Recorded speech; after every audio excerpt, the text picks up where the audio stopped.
Japri, Japri, Jap, Jap, Jap, Jap, Jap, Jap, Jap, Jap, Jap, Jap. Japrin aja, Japrin aja. Selamat datang di Japri TV. Jawaban pertanyaan dari sahabat TV. Saya Ibrahim, dokter paru, akan menjawab beberapa pertanyaan dari sahabat TV yang telah masuk ke akun TBTV.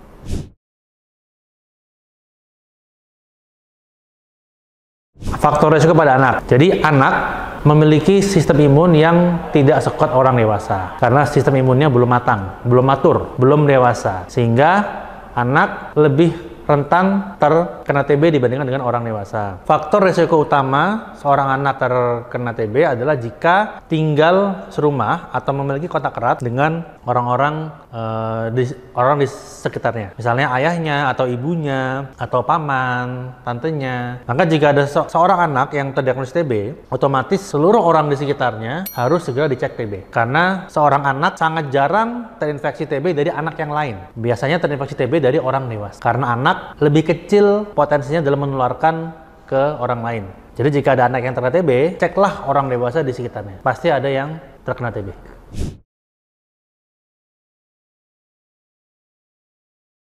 Bagaimana dengan orang yang berulang kali terkena TB? Ya, ada beberapa faktor ya.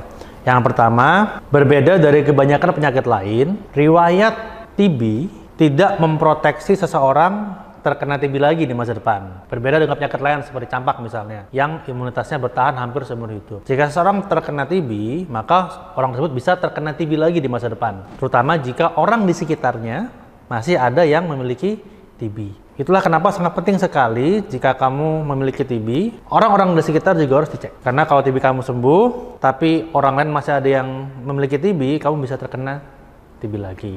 Yang kedua, ada beberapa penyakit yang dapat menurunkan imun. Misalnya diabetes mellitus, HIV, malnutrisi. Penyakit-penyakit ini menurunkan daya tahan tubuh dan membuat seseorang lebih rentan terkena TB. Jadi kalau kamu pasien TB tapi memiliki penyakit lain, misalnya diabetes yang tidak terkontrol, maka jangan hanya obati TB-nya, tapi obati juga penyakit penyertanya. Paling sering adalah diabetes.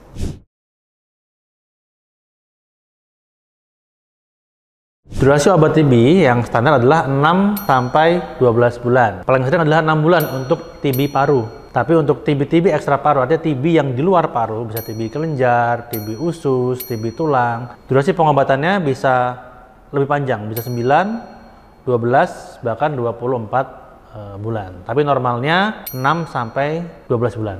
Ya, paling sering 6 bulan. Jika memang kamu diminta untuk memperpanjang pengobatan TB kamu harus menanyakan apa alasannya kepada dokter kamu. Apakah karena TB kamu TB kebal obat atau ada alasan yang lainnya. Namun memang durasi pengobatan standar adalah 6-12 bulan. Terseringnya 6 bulan.